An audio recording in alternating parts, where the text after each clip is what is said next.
What's going on, YouTube? Florida Man Knives here with two of the exact same knife, but they are very different. So these are both Buck 110s. I have a couple of videos up on the differences between the new and the old.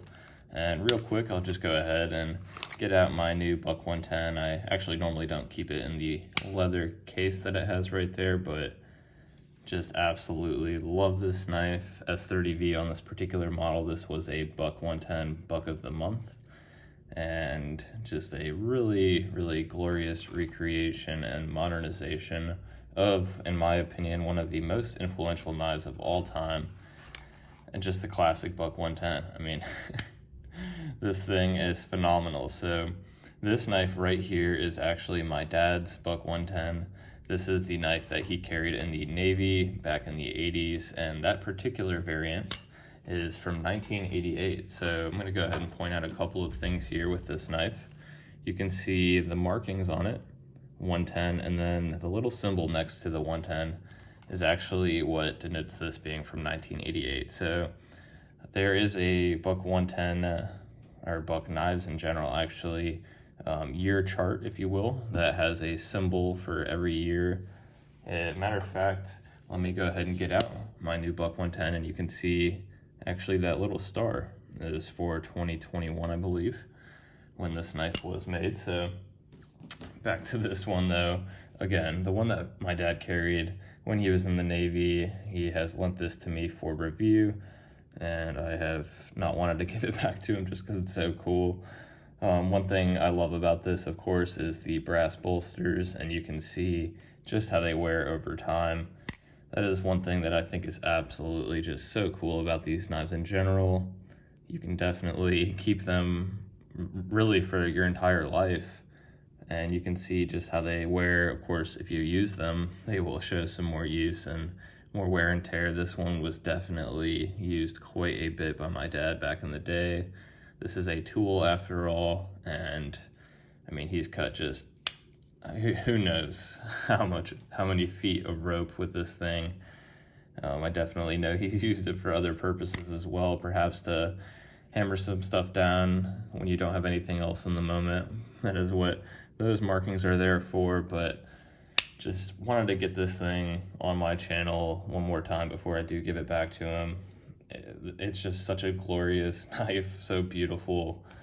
I have, of course, an extreme sentimental attachment towards this particular knife, but one thing I love about the Buck 110 is the variations, of course, too. So this one you can see has the grooves in the handle, which honestly I do prefer, I think. Although, you know, this one I think is better for everybody. Just something about the grooves in the handle definitely makes it a little bit more slim, I'll admit, but it fits like a glove. And I cannot say enough about this knife. I mean, there's just been countless videos made on the Buck 110. It is, in my opinion, probably the most influential folding knife besides the Spyderco Worker and lockback design, of course. Again, 1988 though from this one.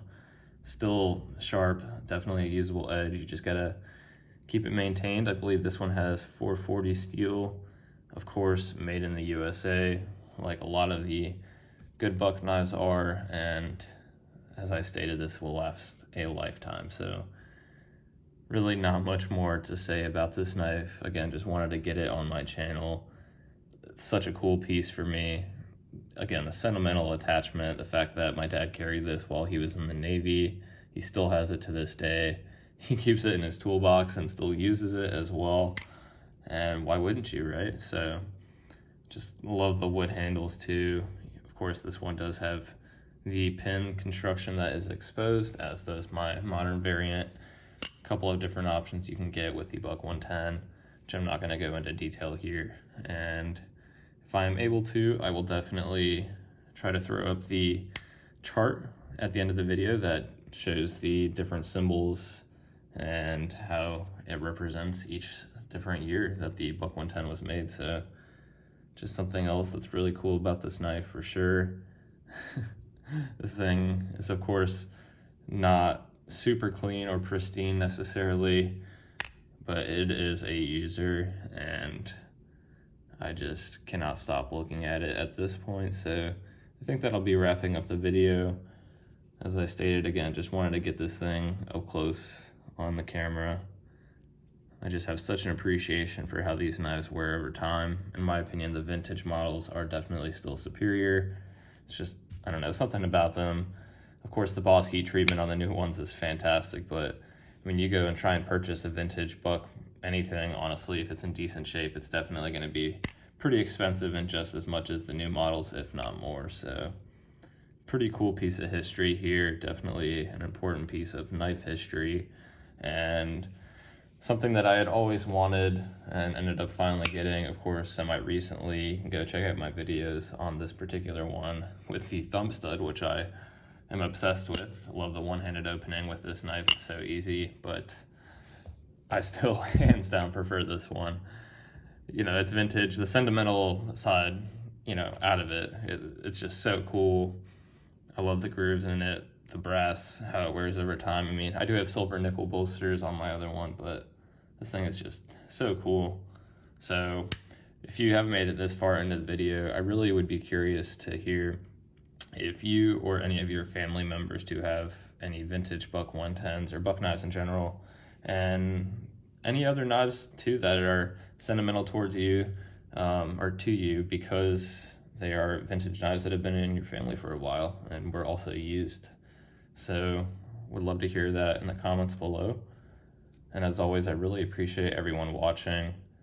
And additionally, thoughts and prayers out to those affected by Hurricane Ida.